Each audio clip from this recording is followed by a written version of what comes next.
Someone's on line 1. It's the line with the light that's blinking. Okay, Lucy. Thank you. Margaret, what can I do for you? Hawk. My log has a message for you. Okay. Something is missing, and you have to find it.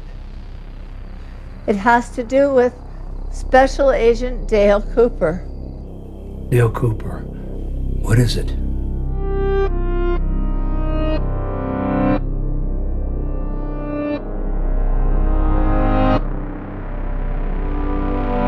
Welcome to Twin Peaks Rewatch from the Idle Thumbs Network. I am Chris Remo. I'm Jake Rodkin. And here we are, Jake. We did it. It's back.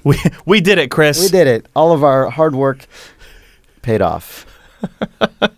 Yeah, so we watched new Twin Peaks last night. We did. For the first time in our lifetimes, because while we were alive during the original run of Twin Peaks, I don't think either of us... No, you were a little older than I was. If I ever watched Twin Peaks when it was new, it was by mistake when I was hoping my parents would change the channel to something else. Right. Yeah, Showtime aired 2 episodes on TV and 4 episodes in total, episodes 1, 2, 3, and 4 on the internet. This episode of this show, we're just going to talk about the first episode, about the season 3 season premiere.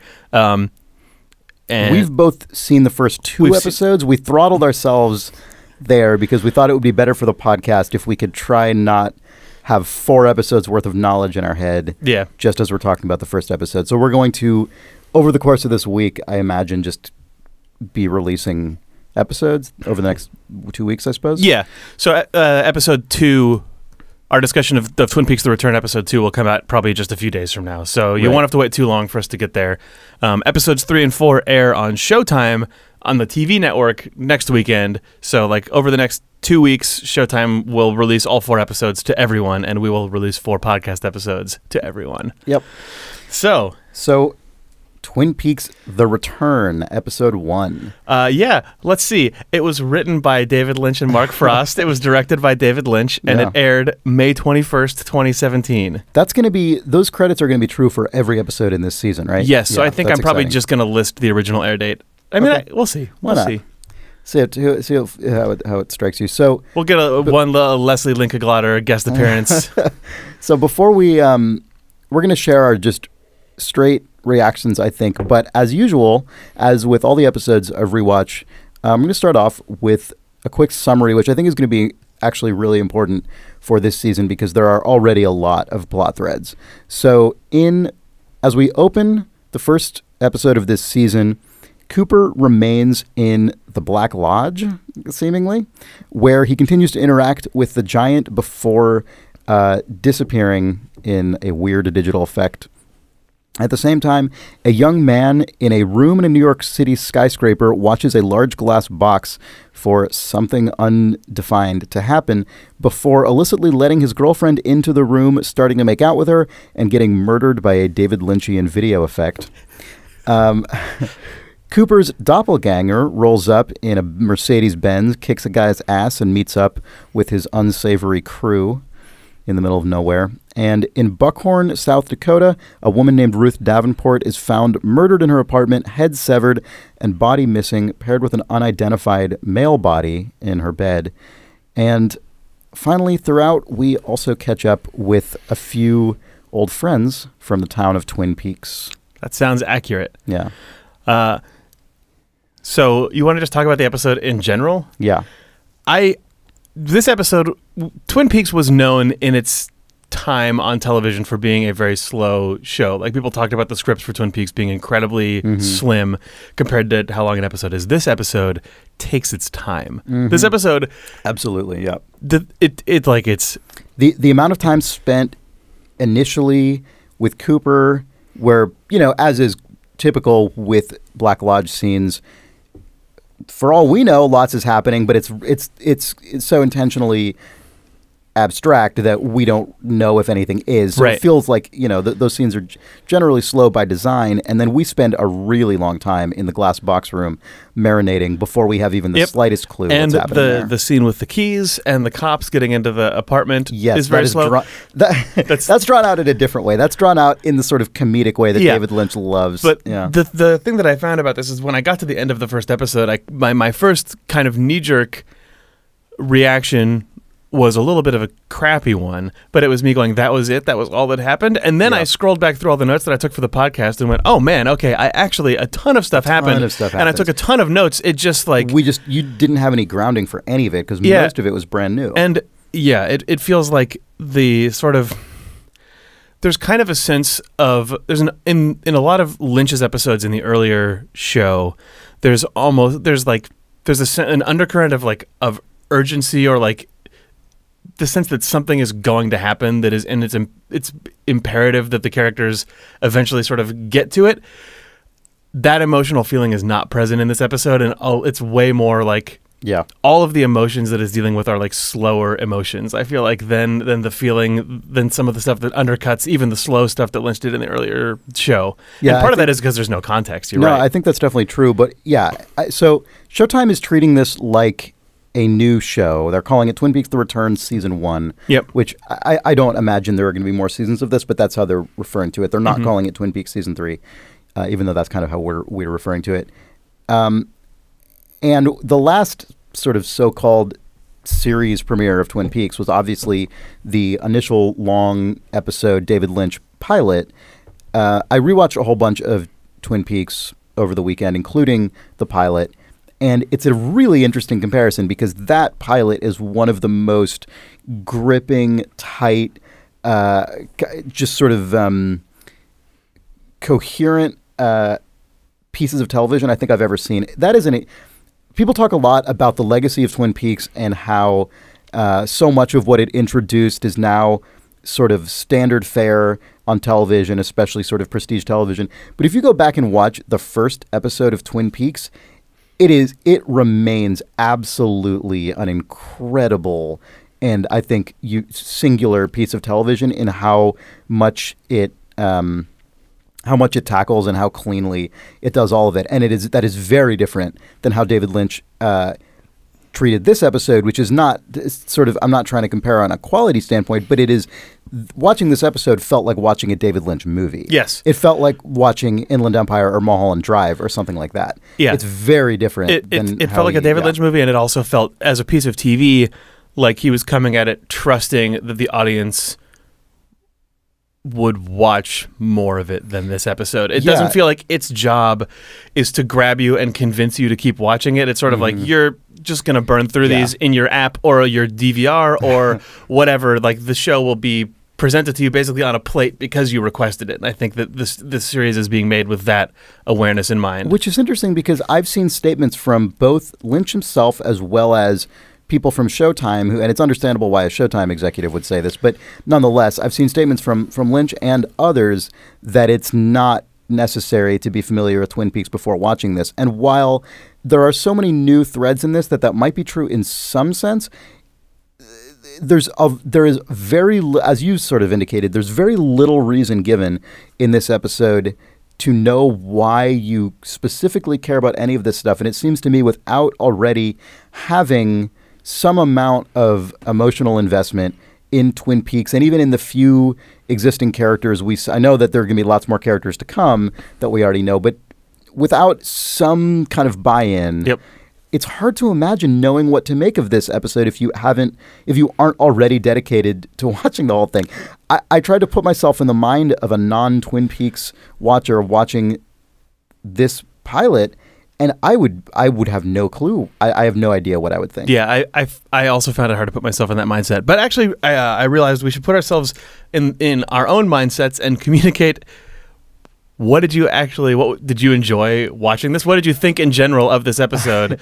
It's hard to say. I think so. I loved how it looked. I mean, again, I loved how it looked and how it felt. It felt like watching a David Lynch movie. It really did. I mean, but including the fact that so much, I mean, the color palette was much colder.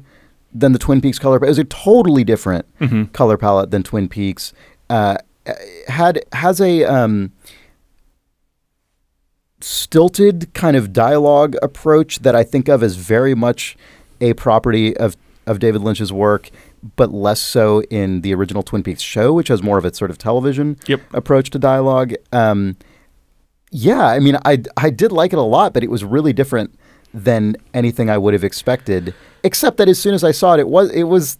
I realized, this is of course what I should have expected. I remember even sort of projecting on our catch-up podcast that we did last week, I bet this is going to be more like a David Lynch movie, and it absolutely was. I feel the same way. Like when I was watching it, there was a hesitancy in me the entire time that I was watching, especially the first episode. But at the same time, I think I had the same experience as you, where I ended up burning through 2 episodes, pretty much devoured them, and then went, geez, I know the fact that there are 2 more out there right now. I want to keep watching this.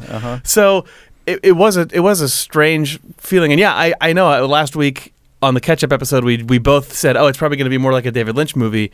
I didn't internalize how much that would be true. And when watching this, premiere, I thought to myself, geez, okay, I went back and watched some old Twin Peaks. I listened to the old episodes of Twin Peaks Rewatch. What I should have been doing was rewatching I should have been watching Lost Highway for the first time in a decade. I should have been watching Mulholland Drive for the first time in a decade. I haven't rewatched. I haven't gone back to those movies in a while. I haven't either. And I feel like I should sometime in the early, like in the first third of this season. Like I want to now because this episode reminded me of things that I enjoyed about Twin Peaks, but yeah, it also reminded me like, oh, I just like David Lynch movies, and I haven't watched one in a long time other than Twin Peaks. Yeah, I mean, this episode certainly reminded me that there is a sort of specific sensibility and uniqueness to David Lynch's just cinematic world that is totally great and specific and uncommon, and all of the. You know, I think in part because he hasn't made a movie in over a decade. His last film was Inland Empire, and that, I think, was not as widely seen as certainly Mulholland Drive, which was a big success. And Mulholland Drive was also probably the closest he's gone back to the Twin Peaks Blue Velvet stylistically and sort of content-wise. Yeah, but it's so much more abstract than either of those. Oh, yeah, things. It is. Yeah. It's like the next sort of step up on that. Yeah, and, I think I possibly in part because he's been less active in film and television in the last couple decades, all things considered. I think he's there's sort of this like meme that has cropped up, which is like, oh, David Lynch. It's like when you do like wacky, weird. It's like David Lynch. It means like wacky and weird and surreal and sort of abstract. But there is such a specificity to his brand of that it is really fascinating to get immersed in that again for the first time in many, many years. Yeah, we can talk about this more when we get into the later episodes, but even just my feeling of, is this what I want? Is this the show that I want to be watching? Fell away the longer that I was watching it when I sort of realized, oh man, okay, this is going to be a calculated experience built to be like longer than just this episode. Like, you know what's also interesting is we know there are about 8 million Twin Peaks returning cast members in this show, and we saw very few of them in this episode. Yep. And actually, if you go back and watch the original premiere of Twin Peaks, the pilot, there is not a lot of humor in that episode. Actually, the great majority of it deals with the immediate reaction to the death of Laura Palmer. There is a lot of anguish and grief in that episode. It isn't, I think at least when I think of Twin Peaks, my sort of average of Twin Peaks is like half that and half sort of quirky small town. I think episode 3 of Twin Peaks, or AKA episode, I guess I don't remember which episode number it is. The one that has Tibetan rock throwing in it. Yeah, right. Is the one that's like the sort of tonal ideal of Twin Peaks for a lot of people, including me, of the first run of Twin Peaks, where it's like there is drama and anguish and guilt and all sorts and just freaky stuff. There's also weird humor. Like, I think that's the point at which Ben Horne starts chomping his cigar. And that's also like when the Red Room interjects. Like that episode, it feels like it takes it a minute to get there though. And my assumption is that there is going to be a similar arc with I'm there are going to be people listening to this episode who already will already have seen all 4 episodes. Twice as much, yeah. Yeah, but I suspect there is going to be a similar arc, if maybe a muted one, because again, David Lynch did not direct every episode of the original Twin Peaks, and the ones he directed tend to be the ones with more psychodrama and anguish. Nonetheless, I suspect there will be something of a similar arc. Yeah, I'm a thing that I was wondering when watching this episode and the next episode is in what order this show was shot.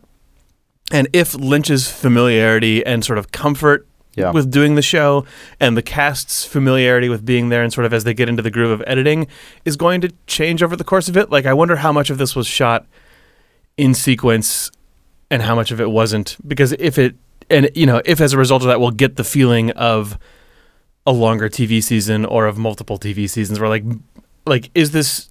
Right, is there going to be material in the finale that was shot before certain material in the premiere? Right. Who knows? And like if it was shot reasonably linearly, it'll be interesting to see if Lynch hits a groove that's different, or like, is this show going to change and age over the course of this 18 episodes, or is it going to feel like this consistently is a thing that I'm interested in seeing.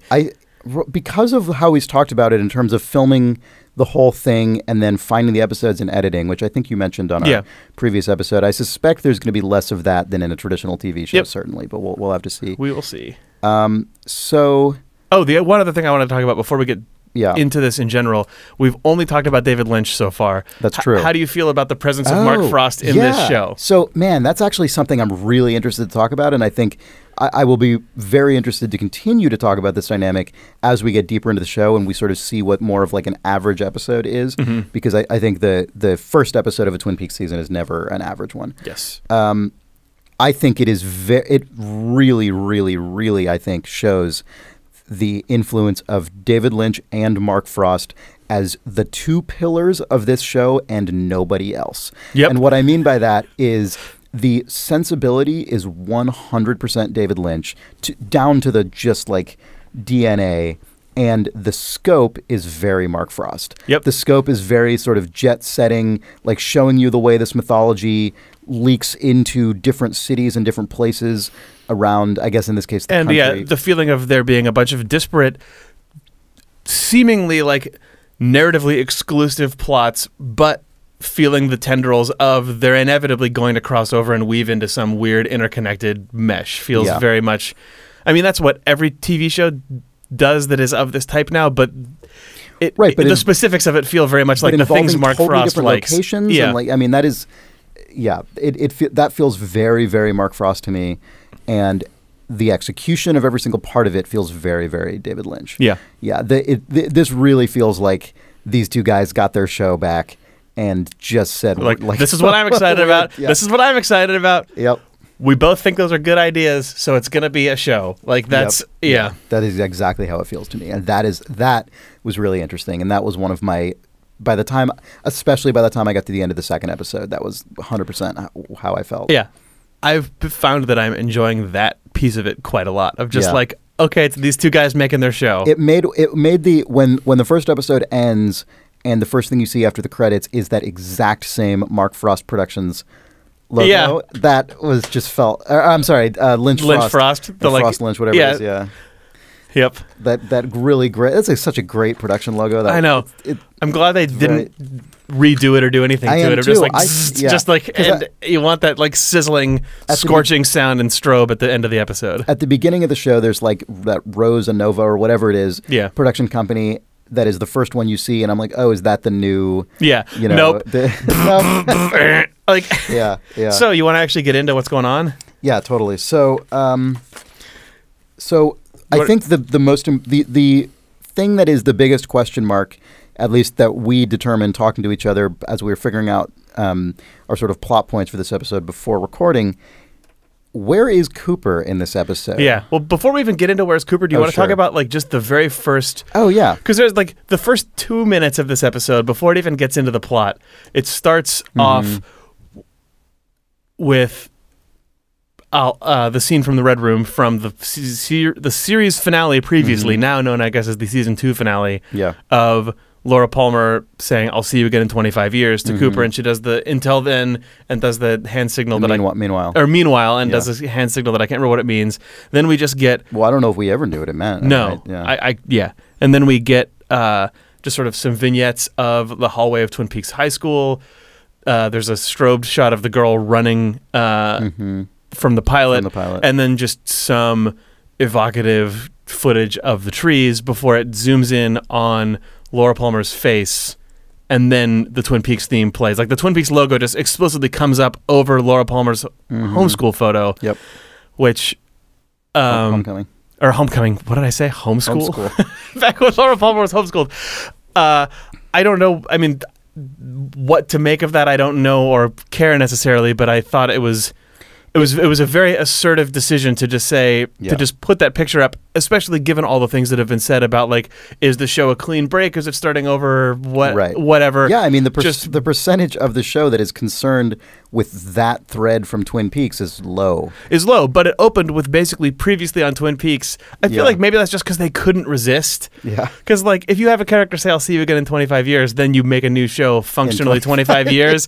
Like, I think it's like 25 years, 11 months. They just squeaked under. If you include Fire Walk with Me, it gets close, I think. But it's a hardcore enough thing that maybe you have to do it you have to put the footage in because, like, you did the thing that no one does. David Lynch also just loves stuff like that. He right? does. Yeah, he loves embedding whatever. It's I liked it. I thought it was cool. I liked that it went right into the classic Twin Peaks theme. Yeah.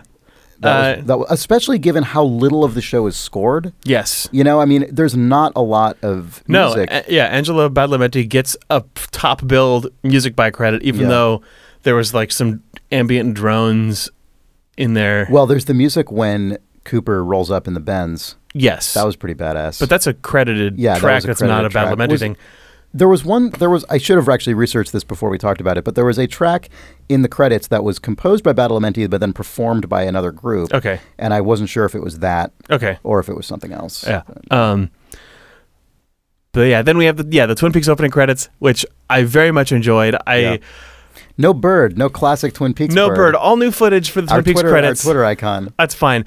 It was aesthetically cheesy, but I loved the David Lynchness of cutting from the shot going over the falls by the Great Northern to the billowing red room cloth in a windy motion to evoke the same movement of the waterfall for no real reason. Yeah. Anyway, whatever. We don't. That happens again, right? In this episode or episode 2, like the cloth is used to evoke the fire burning. Yeah, the cloth as a dynamic element seems to be a thing that he's into. But it was actually the new opening explicitly cross-cutting between the town of Twin Peaks and the Red Room is a thing that would have never been in the original Twin Peaks because the Red Room wasn't really conceived as a tonal element of the show. And it's also interesting to me that they're just explicitly now in the opening of Twin Peaks saying, this is what Twin Peaks is. It's actually these two worlds. You're going to get like the Red Room and just the sort of lore and the weird split realities of Twin Peaks feel like that's what this season is going to be about. I mean, it's fundamental. We've seen two Coopers in this episode, and the opening credits are just like, all right, this is just so. Actually, let's just drill down on this. You keep saying the Red Room, which is which I had sort of carelessly called it beforehand, and you corrected me and said it doesn't look like it is that. You're right. Yeah, sorry. We open with the Red Room because we open with footage from the 90s, but then when we actually see new footage of Cooper for the first time, it's in black and white. It's him with the Giant, who is credited not as the Giant or as any sort of other evocative name. His actor in the closing credits is just a string of question marks. Yeah, which is weird. But his actor is the guy's actual name, but then his role is credited as question marks. But yeah, you're right. I also at first was like, oh, it's the Red Room. It's not. It seems closer. The floor doesn't have that zigzag pattern. Yeah, it seems closer in aesthetic to the room from Fire Walk with Me that all of the sort of lodge characters inhabit, which I think is supposed to be like a weird sort of shadow or mirror of the room above the gas station. But even this looks different than that. Like it's evocative of that with the sort of like really dumpy furniture and the old dumpy furniture and the gramophone and the sort of really painterly textures on the wall and floor. But even then, it's not literally the same. It's definitely not the same set. Yeah, I don't know what that means because when there are locations from old Twin Peaks in this show, they tend to be pretty meticulously recreated. Yeah, so this being a different space it's hard to know if it's just if that has a specific meaning it or feels very intentional. But I wouldn't be surprised if we went the entire series and never figured out what the intention was. It definitely feels the way that like Lynch sort of has the sort of lodge space in the series was basically only the Red Room, and then in Fire Walk with Me, Lynch started, or even in at first it was just that one room with the chairs, and then in the last episode, Lynch sort of blew it out into being the curtain partitioned square rooms that seem to go on forever, but they have different spaces that mean different things. Then in Fire Walk with Me, there was the room that Laura walks into with the painting and the floral wallpaper, and also the space above the gas station, and it feels like this might just be him continuing to extend that space out, but yeah, to what purpose, who knows? Yeah. So do you want to, I mean, I think it is safe to wait and see on this thread, right? Do you want to move on? Yeah, I mean, the giant drops a bunch of clues and drops a bunch of names, the number 430, Richard That's and true, Linda, yeah, and 430, yeah. two birds with one stone. He says a bunch of giant-esque clues, but we don't know. They don't. Yeah. They're left behind after this. Yep. So I would say to me the biggest thing, the biggest sort of plot thread in this episode, in part because it's the next one we encounter, and also because a lot of time is spent there, and because weird shit happens, is the guy in the glass box room. Yeah. Watching that. We don't know what this is. It's funded by supposedly a billionaire, an anonymous billionaire. Yeah. The guy who had this custodian watcher job previously saw something in the box but wouldn't say what it is. This box construction, this whole conceit feels the most like something out of Lost or a modern. I mean, it feels explicitly like Lost. It feels like the guy in Lost who's like, my job is to punch numbers into a computer in my geodesic dome. It feels like the stuff that Twin Peaks inspired. Yeah. More than it feels like actual Twin Peaks, but also I don't know.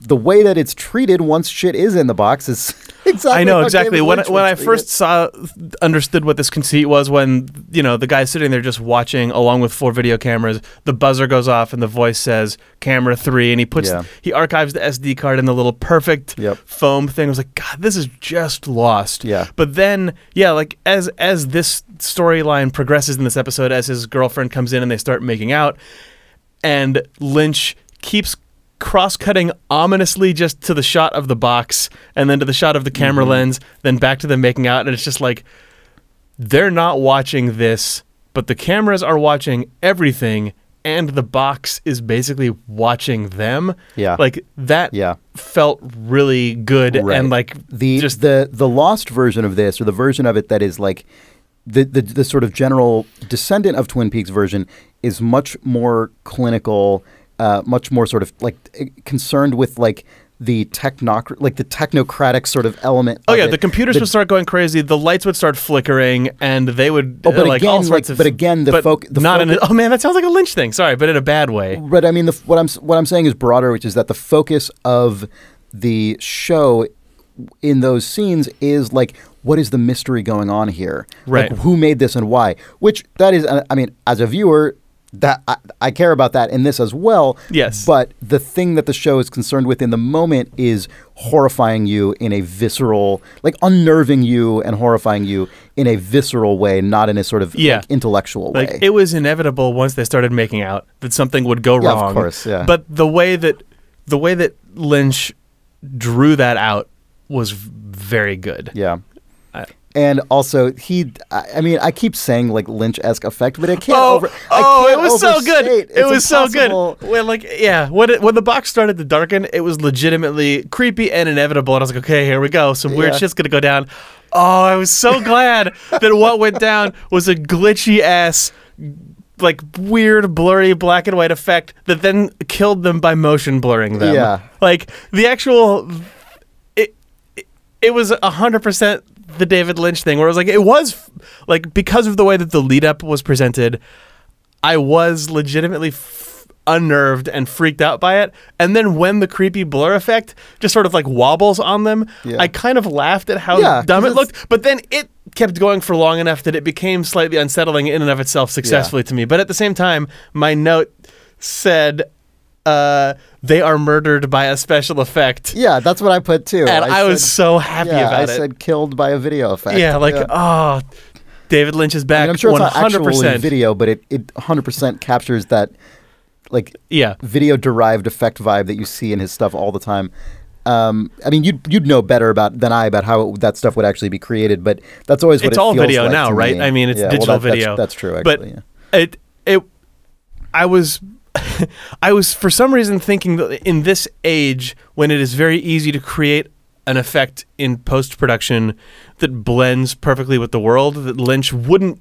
But see, just the guys working for Lynch would just by nature do it. But see, here's the thing. I strongly suspect that is also true in this episode. Like, I'm pretty sure, you could tell me if you think I'm wrong about this, but I'm pretty sure the initial exterior top-down shot of Manhattan, that's clearly a drone. That's clearly drone footage. But I suspect the exterior shot of the building itself was CG. I couldn't tell. Was like, I think that was just modern, really seamless, like I think so too. It's CG. We're in a weird spot now. When that establishing shot of the building, of just the big anonymous brick building, I looked at that and I thought, remember when like the Lord of the Rings movies came out and everyone got really mad at Peter Jackson because he introduced this type of camera work where the camera can just fly anywhere and get any shot you possibly want and any establishing shot is possible because it's in a computer. Now that everyone has tiny 4K cameras on quadcopters, you can just get that style of cinematography where a camera can creep up a building and it's impossible to tell if they just found a side of a building that you would never usually be able to traditionally film, or if they CG affected it. That stuff is everywhere now. I would say even especially in television, where you typically don't have as much of a budget to any build a TV show can get a helicopter set. shot. I mean, Twin Peaks, even now, like the establishing shots of the town of Twin Peaks in this show are things that you couldn't get other than in Fire Walk With Me in the 90s. Like, I remember we talked about how specifically surprising it was that there were shots from inside helicopters and inside airplanes in Fire Walk With Me, where now the opening credits is just like a camera passing over the waterfall. And I thought it was really cool that Lynch was able to, I don't know if the shot of Manhattan was stock footage or if they explicitly filmed it, but I suspect that they filmed it because the way that the buildings are composed and sort of just the pacing and the way that the camera drifts, he shot the skyline of New York the same way as the trees of Washington were shot, and I really thought that was cool. Like, those establishing shots felt compositionally identical until, the creep up the building that looked like it was digital replacement on top of an existing drone shot. And so the main reason I bring that up... But who knows? Well, so the main reason I bring that up is because at this point, watching sort of, sumptuously made television, you're almost certainly seeing a lot more CG than you think you are.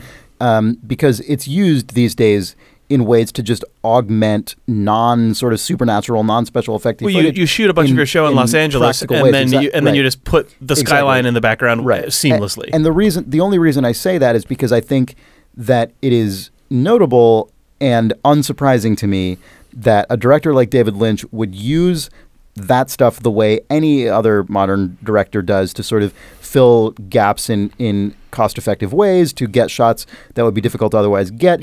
But when he wants something weird to happen on screen, he is absolutely going to do it the way that he loves. And I think it's cool. To extend that observation, one of the first sort of below-the-line credits at the end of the show is sound design David Lynch, and he is the only name credited in sound design. Obviously, I'm sure there's a team of people doing sound mixing and all of the stuff that happens to make that stuff really sort of final polish pass, but like sound design David Lynch, the end. Like that, the way that he works with visual and audio effects is never going to change, it seems.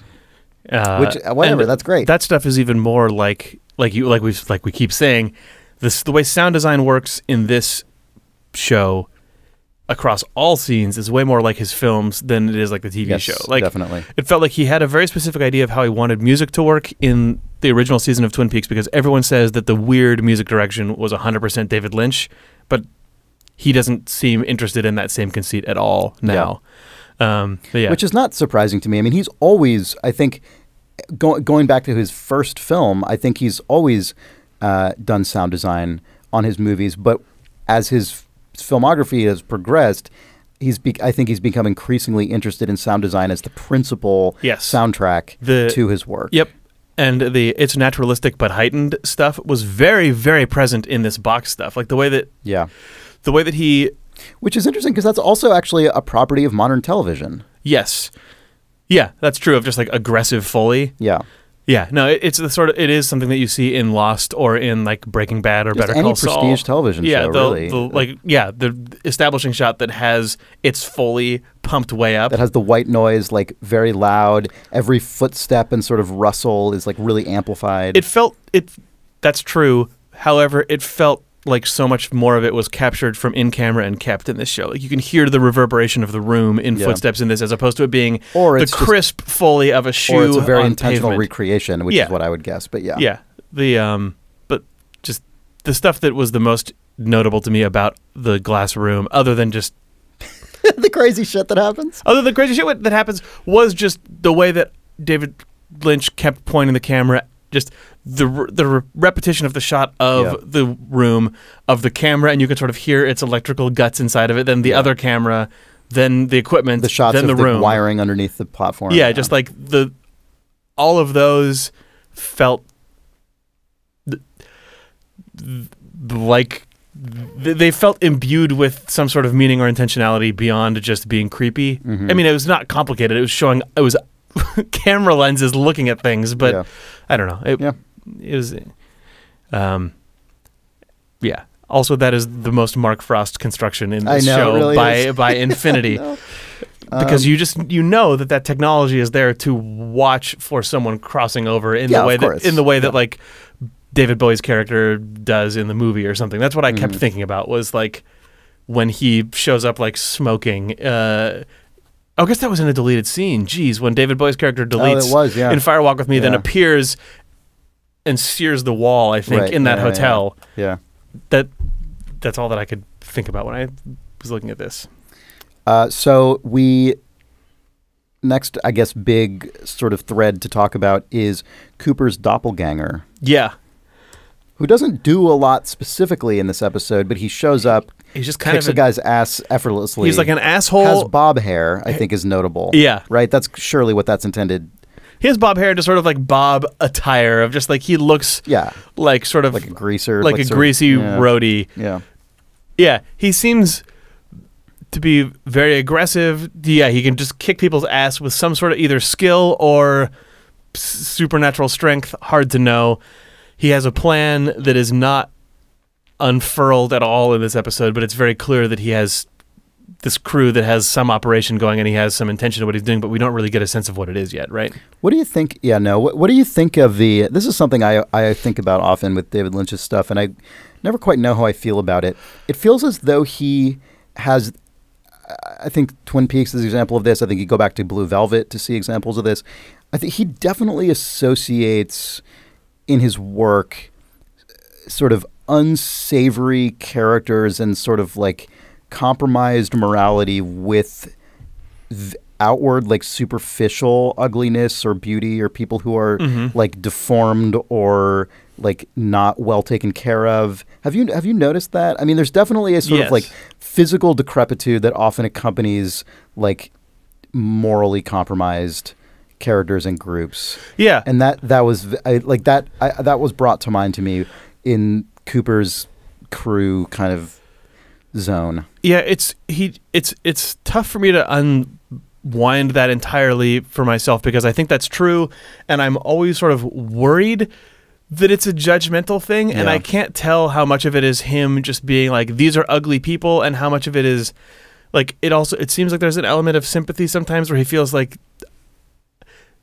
a lot of the people that are in those groups, especially, like, they don't all seem to have agency. It seems like some of them are people who are like the result of just like this is like you know, he puts people in that box and then also seems to feel sorry for them and convey both those things, and it's hard to be like, it's hard to, I don't know, I definitely, I don't feel that same parallel between the aesthetic of a person's life and who that person is, and it's hard to know how much David Lynch just unthinkingly does that and how much of Yep. it is him trying to say something, and I can never entirely untangle all of it. Yeah, I agree. It's tough. I do think he has sort of, to some degree, a fundamentally sort of conservative, and I don't mean in a political sense, I mean in a sort of like sensibility sense, a sort of fundamentally conservative view of people in the world, at least to some degree. Like, what is a virtuous person? Right, exactly, yeah. And that, I was reminded of that in the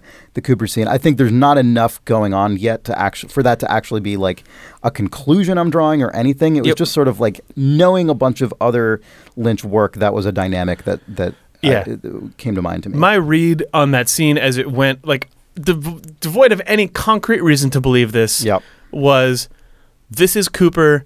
He is possessed by Bob. Bob has assembled a crew and found a location for himself that is evocative of the place that he used to be. Because like, it looks and feels totally like that gas station room. Yeah, like, that scene felt like it was just sort of either the scum or the salt of the earth for whom life had gone bad and or were explicitly criminals, all hanging out together in this dumpy-ass, gross, slimy wood room with people off in the shadows and sort of people drifting in and out. It felt very much like this version of Cooper, who is also maybe Bob, has just is 100% is either willingly on Earth or is stuck on Earth. I wasn't entirely sure, but has like sort of recreated the familiar. No, and to what purpose I don't know. I think that's exactly. I think that's exactly it. Yeah, totally. Also, how hilarious was just like opening scene of him, his car driving down the road with that just super intense music behind it. Yeah, I thought that was awesome. It was hardcore Lynch, and then they just reveal that it's also that Cooper, where it's like the car. You see the headlights and the music blaring, and then the outside of the car and the music blaring, and then like the headlights again, and then just get fucked. It's Agent Cooper in an outrageous wig, dressed just like. Yeah. Like, if Bob somehow was able to just spend 20 years on Earth, what would he dress like? That, apparently, is definitely what he would be. Yeah. I really enjoyed it. It was good. Yeah, it was very good. And then to have him get out of the car and immediately just kick some guy's ass. Fuck up a guy, Yeah, in a way that looked like, it felt like the Terminator in Terminator 2 just destroying that guy to steal his motorcycle. Right. Well, the one that was even more intense to me was when he was sitting in the chair inside and the guy comes in and tries to attack him and he sort of just that was a really great shot. Yeah. It felt really fluid. And It was really well done.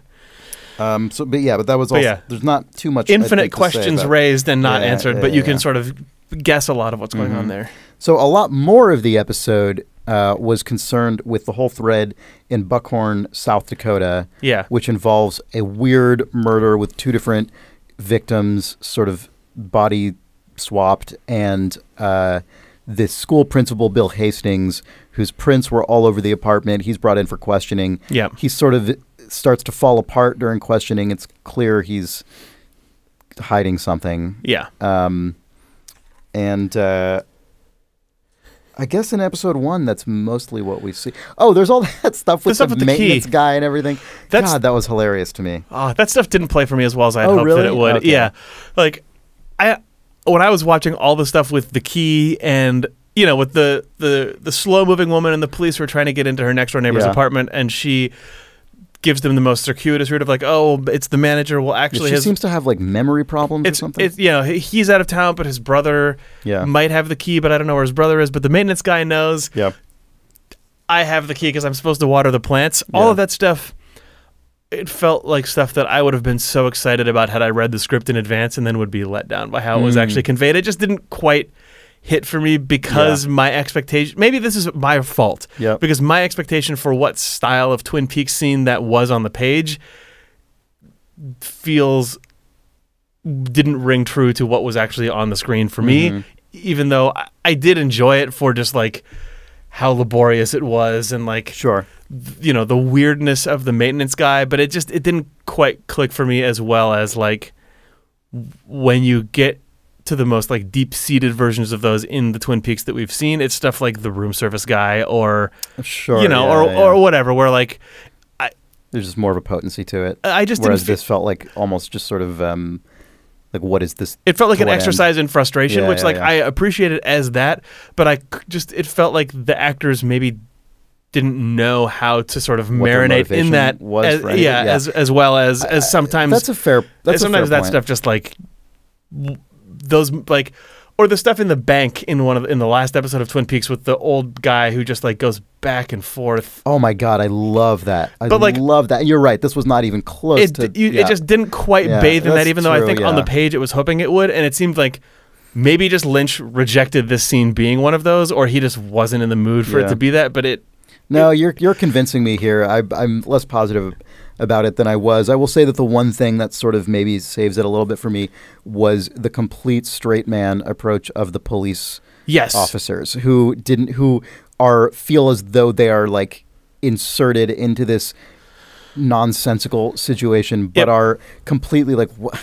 Are you kidding with this? Like they felt like they I thought did their job. I didn't think the guy who played the maintenance guy and the woman carried the absurdity of their characters as well as they could have. But I appreciate how tightly that scene needs to be stretched. They maybe were not taught enough to. Yeah, but whatever. I was glad that we were getting any of that sort of thing. And like you know, you're right. In the moment, I liked it, but then I flashed back to like my favorite Lynch just chewing through the anxiety of scenes like that in the original show and went, maybe they should have just left this one alone. There's also, I guess, that one difference between, for instance, the bank vault scene, the like milk scene, the room service guy scene that has like intrinsic tension because of what's going on. Yeah. The bank vault scene, you don't necessarily know what the tension is, but something really happens. Like, well, something definitively does absolutely happen that gives that whole thing sort of a capper, and neither of those two situations is actually true in this one. When we at the beginning of this episode, when I was saying maybe Lynch is just not as interested in. Well, the thing is, this scene could have had that because a woman reported a smell in a room. And you know when they get into that room, there's going to be something nasty. That's true. And that sort of dual tension of there's an awkward person here who's preventing the police from getting to what they know they should be getting to. Lynch just didn't seem interested in that and seemed interested in this being a scene about frustrated and sad people and not about sort of the intensity of what's going on. Yeah. That's fair. And my wishes for what that scene could be were not met by what it was. Yeah. But I still liked it, you know. So I think we'll talk more about the Bill Hastings stuff on the next episode. I don't know that there's a lot to say unto itself. I really liked the guy who is cast as Bill Hastings. His performance I think is good. That guy's been around forever. He's been in a ton of stuff. Yeah. Both he and his wife I thought were good characters that, I mean, we see more of them in future episodes, which is good. But yeah, you're right. Like it was set up well. What is I also really, really, really like I guess he's the sheriff? Yeah. He's good. That whole cast is good. There's part of me that wished, even though it would be too close of a parallel to the pilot, that the season had actually opened with the scene with the women and the cops in the hotel instead of any of the Cooper stuff in the apartment building. Yeah. That this show had just opened with a murder out in the middle of nowhere with this new character and the sheriff, and we just. I don't know why I want that, but it's like I don't feel that way because I don't yet know how significant this will be relative to other events. That's true. It's hard to know. Yeah, I totally get where you're coming from though. In terms, I mean, it is hard to deny that the pilot of Twin Peaks just has a sort of motivation and thrust that sucks everything into its orbit in a way that is so compelling. Yep.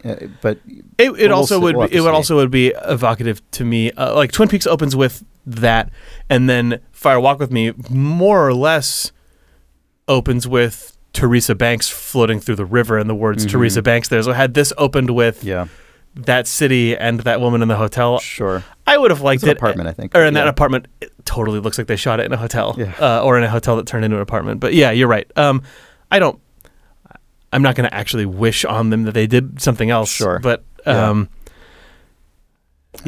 well, I think we definitely should talk about the 4, I think, or so reintroductions we got of classic Twin Peaks characters. Yes. The first of which, and I can't believe I did not realize this, was Dr. Jacoby. Dr. Jacoby in the woods. Yeah, he's living his shovels. He's living in an RV, getting shovels. I didn't realize that was Jacoby. I didn't recognize him. Oh yeah, because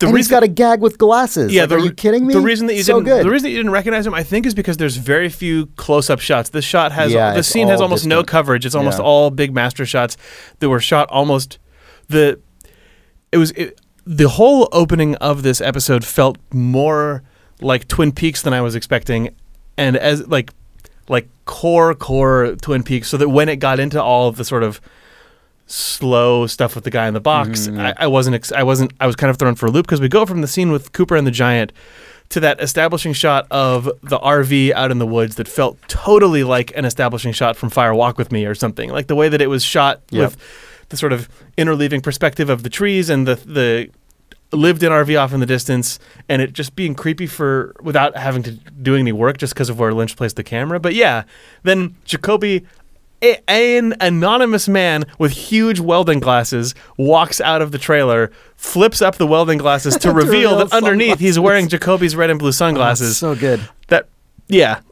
was a good character introduction. I understand why David Lynch, I don't literally understand why he kept it in a wide shot, but I mean, I understand, that whole scene is shot very wide and sort of from afar, and you never really get close up. But I wish, in my heart as a dorky Twin Peaks fan, that he had cut in close so we could see. Yes, you could see Russ Tamblin's face when he did that scene, because you know that he played that moment big, and you can just never see it. Yeah. But yeah, we just see Jacoby silently receive some shovels and a bunch of other equipment in boxes from a guy in a truck, and we don't know why. And then it cuts away. Yeah. What's the next one of these? So I don't remember the order, but there's Hawk and the Log Lady. Hawk and the Log Lady was the best. Was the best with the dumbest line in the whole. When she says, I've got some coffee and pie for you. Oh no. No. Oh, that's okay. Great. When she says Cooper something is missing, it relates to Cooper, you need to find it. The way you find it will be related to your heritage. Yes. It's like, okay, hasn't Hawk gone through enough of this shit? I know. I felt bad for everyone involved because of that. So, yeah, that scene was the best. Aside from that, I loved everything else about those scenes. Everything else. Catherine Coulson as the Log Lady does a fantastic, crazy job. She seems. I didn't know she was going to be in it. I did. Oh, I had no idea. Oh, yeah. That destroyed me. Knowing that she'd passed away and then seeing her as her character in this like state of terminal illness. She seemed like she played that so well too. I agree. She played the entire thing like her. It was hard to know. So both actors played it really well. I felt like the way that Hawk refers to her character by her first name instead of calling her the Log Lady. Like I thought he always did. In the show, I thought, does he? Okay. Maybe that's because true. Because when they go into her, when they take Cooper there for the first time, I was watching this the other day, and I should have written this down, I guess. But when they take Cooper into her house for the first time, and Cooper's like impatient, and Hawk sort of silences him and says, "Oh, thanks, Margaret. Like we'll have the cookies and cool." Like, that's I couldn't remember what their relationship was before. There was like a gentleness between them that I thought was so touching. Yeah, and it was absolutely recaptured. Yeah, it felt in this like they were old friends who maybe don't keep in touch that often, but when they do, it's always a meaningful conversation. Like the time hasn't passed at all. They both played that so well, and she played it like the fact that her log had a message for Hawk was actually hitting her at an emotional level that who knows how it actually tracks, but in the sort of Lynchian way, the fact that she was like on the verge of tears while having this conversation with what seems like her old friend. God, it was so good. It played so well, and then like that scene also. The things that she was saying, other than the stupid heritage line, when she said, like, something is missing as the message from the log, the thing that I thought of, which, again, apropos of nothing, was for some reason that it was a reference to the Formica table from Fire Walk With Me and the chip that is gone that is potentially the stone in the ring, which relates to Owl Cave, which stupidly could be the thing that relates to Hawk's heritage. That was, like, the thing that my brain traced. There's something involving... I don't know if it's that. It probably isn't, but I was like, is the log for some reason referring to something involving that ring changing hands or something involving that line? Probably not. But I was like, what is? Because I feel like the piece missing from the table. I need to rewatch Firewalk with Me, but I feel like the fact that there's something missing from the table is something that's actually commented on. Yeah. But I can't remember if that's commented on or if that's just a thing that fans get excited about. Right. I'm a bad podcast host. That's okay. But yeah, that scene was good. Very good. Other than the heritage cheese. Yeah. But it's sort of like beautifully heartbreaking scene. I thought really wonderful. Yeah. I was so glad she was in it because I thought she wasn't going to be. Yeah. All right. There was also the Horn brothers. Yes. Holy crap. This scene was the scene that I missed Badalamenti's music the most. This scene was scored. Yeah, you're This right. scene was scored like modern Lynch stuff, where there was no music and it was just sort of shuffling footsteps. Man, I was like, yeah, or just like the drum brush patter or something. I was like, if it was there, I would have been happy. I was happy that it wasn't there, but it was like the way those actors were playing their characters and the way that the cadence between them was happening. It was so like those guys fell back into their roles. I felt definitely, like perfectly. And God, I would never would have recognized Jerry though if I didn't know. I mean, if it wasn't clear. I think his costume hides a lot of what he looks like too. Yeah, like had he just had his huge beard, if he had his '90s tiny glasses on and didn't have his hat on, I think you would recognize him. But instead, I imagine so. Yeah. But instead, he's a Washingtonian boomer hippie now. Oh yeah, hilarious. Jerry Horn making a ton of money off now of legitimate business. His now legitimate weed business is a correct trajectory for that guy. Absolutely, it's perfect. Yeah. Well, Ben is still running the hotel business and seemingly has just kept doing, like, why wouldn't you? If you run the only big hotel in a small town, you would never redecorate your office. You would never have to change anything other than maybe, like, there's no mention of the department store. Maybe the Horn Empire has shrunk and gotten replaced with weed. But, like, that all tracks. Of course, he still has the same stupid woodcut Ben on his desk because he would never get a new desk. Why bother? Also, he probably isn't a successful enough businessman to ever reapportion everything. If your office that you work out of every day is still in your hotel in this one little town, it's probably not the case that he has significantly grown his empire other than through Jerry's weed business. Right. So, or his edibles business. I mean, right. Whatever it is. Yeah. Yeah, that was very good. I mean, there's not a lot of substance there other than just reintroducing us. It's interesting the order in which we're being reintroduced to these characters, because again, we know from casting that there's a ton of them in here. And that scene was one of the first scenes in the episode, and it was very really early. It was very weird to me that scene was in there as early as it was, but I didn't. It wasn't weird to me yet because I didn't know how little of the episode was going to end up being concerned with these characters. It seems like we're just getting dots of these characters, and I mean, it seems inevitable that all of these things are going to slowly sort of congeal and coalesce into something, but and that was, I believe, was followed pretty directly by Lucy and Andy, or at least Lucy, right, who we see is named now, her nameplate says Lucy Brennan, married to Andy. Yeah, there's the small scene with her and the insurance salesman comes up and says and wants to talk to Sheriff Truman, and she says, which Sheriff Truman? Yeah, that was another one of those scenes that went on forever and was a little, felt like it overextended itself a bit for me, but who knows? It was just a lot of back and forth where it seemed like the guy literally wasn't listening to what she was saying. Yeah. I'm not sure.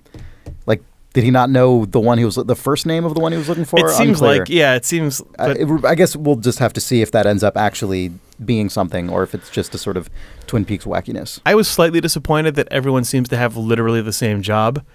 Like, the fact that Hawk isn't just the sheriff, since Sheriff Truman isn't in the show, felt weird. The fact that, like, it's still Deputy Andy, it's still Deputy Chief Hawk, and maybe Sheriff Truman's son has now eclipsed all of them to become the sheriff.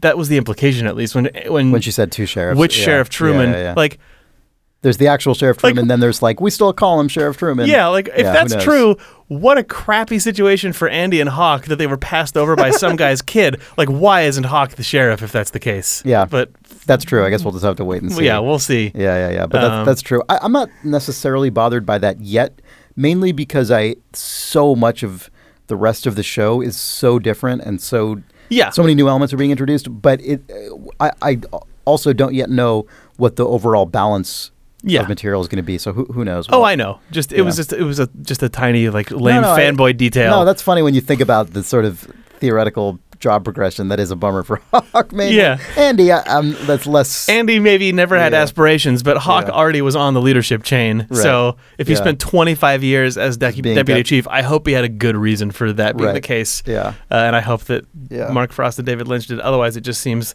like casual racism in the workplace. It's his heritage, Jake. Oh my God. All right. Well, I think that is all of the. There's the tiny scene. For catch-up, which is Andy shows up. That's true. Yes. I just fidgeted with my phone a bunch and accidentally threw my notes in the trash and then also threw them in the permanent delete trash. So I accidentally erased everything that I wrote down about this episode. Good thing we just recorded a podcast about it. Yeah. But there's just that tiny scene in the first episode where Hawk relays that he got the call from the log lady, and they bring out the big dumpster files with the red X's on them. That was in the first episode? I thought it was. Oh, sorry. Okay, I remembered that as being in the second, but I bet you're right. And Andy shows up, and Hawk says, "Andy, go get all the stuff about Agent Cooper." And then I think he says, "I'll get the donuts and the coffee," which is like the most. I think you're right. That's like the only sort of like loving wink to Twin Peaks nostalgia. Mm-hmm. But that was there. Oh, and then we didn't talk about how the episode ends, which is the best of David Lynch of all time. With they have the warrant to go through Bill Hastings to go through the Hastings household and through his car, and then the investigating officer says, "Something's wrong. My flashlight broke." But the way his flashlight broke makes it just go ominously blink. Just ominously blink. It didn't break. He's just an old man, and that light has a blink function. But the episode ending with the flashlight just going blinking on that piece of flesh in the back of the trunk. Yep, was very good and very cheesy. Also, I have no idea what to make of the Bill Hastings case or of his involvement in the murder and what he's hiding and what he's not saying. Obviously, there's more going on than he is willing to admit. Also, maybe more is going on than he is consciously willing to admit, and I'm not sure what the deal is with that. But opening the trunk and seeing the big pile of fishing gear that then has a piece of human flesh under it was 1,000,000,000,000,000% evocative of Leland Palmer having his golf clubs in the trunk and Maddie Ferguson's body being buried underneath it. Yeah. And that immediately was like, what, how aware... this is maybe an idiotic thing to say, but we don't technically know it's human flesh, do we? No, there's just organic remains in the car, and we don't know. I don't know what that is, but it's just I'm not saying that to immediately be like, oh, well, obviously. No, I know. I think that's what most people would assume, but to draw, but it was very definitely reminiscent of that. I mean, the investigators never actually go past the golf clubs and find Maddie's body in that scene in season 2 of Twin Peaks, but that sort of benign, like, American guy crap in a car that then has creepy shit underneath it, almost to the point of being on the nose. David Lynch loves that stuff, right? Yes. Blue Velvet, the way that movie opens, and then what the entire rest of the movie is. Yes. Yeah. I guess that is, to quickly go back, that is, I suppose, a slight rebuttal to my thing about David Lynch associating sort of outward, like decrepitude with inner decrepitude. He's also clearly very concerned with. He's very interested in facade of American kind of uprightness. It all kind of cuts both ways, because a lot of the sort of weird shadow people and people who are like physically not average end up often being the messengers of truth, or the people who end up delivering salvation or the information that you need to redeem yourself or to sort of uncover the shadows, like what is in the shadows of the sort of benign and pristine American life that secretly contains a ton of dark shit. Yeah. Well, on Secret American Life, American Life secretly containing a ton of dark shit, Twin Peaks. We will be back later this week for our episode on the second. Do we want to do any reader mail? Oh, we didn't put any aside. Oh yeah, maybe we're already past an hour. Since these episodes aired as a two-parter, let's do reader mail later this week. So if you have thoughts on the first 2 episodes of Twin Peaks: The Return. Yeah. Write us to twinpeaks@idlethumbs.net. And feel free to write us email about any of the first 4 or whatever you've seen so far. But please, in the subject line, if you could, just to help us out, could you indicate what episodes it pertains to? Because we're trying to sort of do our best to preserve the sensation of watching these one at a time, even though that may not be how most of them are watching now. But for posterity, we want to do it the same way we did the original run. And because that rhythm is going to be maintained for the middle, 13 weeks of this season. So we're sort of trying to keep it consistent. Yeah, exactly. But please do write in. We love getting your emails. That was a real fun part about the original one of this show. Again, the email address is twinpeaks@idlethumbs.net. Also, we have a forum at twinpeaksrewatch.com that has threads for every episode. It starts off as a place to just sort of discuss the episode as you watch it, and then we paste the episode into that thread, and it sort of becomes a general discussion place about that episode. Both episodes 1 and 2 have forum threads that already have some good discussion going on. So if you're looking for a place online to just talk about Twin Peaks as you watch it, our forums are a good place to go. They've traditionally had really great discussion. If you listen to our rewatch of seasons 1 and 2, you'll remember that was a huge piece of it too. And finally, one new thing is that these episodes exist not just in podcast form, but also in video form. If you go to our website, twinpeaksrewatch.com, on the episode page for each episode, on the sort of standalone page for each episode, there will be a video embedded at the top. And if it's not out right when the episode comes out, it'll be out probably later that day. So if you prefer watching things on YouTube to listening to them on podcast, if you just want to hear this exact content but see us, if you want to be creeped out by us not looking like what you expected us to look like, which seems to be a common experience, that's available. Anyway, you can watch me fidget with and probably find the exact moment at which I delete the notes from this week's episode during the middle of this episode. Yeah. All right, so this has been a long episode for this show. They'll probably settle back into a more 40-minute typical episodes, length as we're just watching episodes one by one. But again, thanks for joining us. All the stuff that we mentioned can be found somewhere or another at twinpeaksrewatch.com. Please do tell a friend if you enjoy listening to this along with watching the show. That is the only way we spread the original show, and we really, really appreciated all the word of mouth we got. It meant a lot to us. And again, we'll be back in a few days. For Idle Thumbs, I am Chris Remo. I'm Jake Rodkin. All right. Goodbye. Goodbye.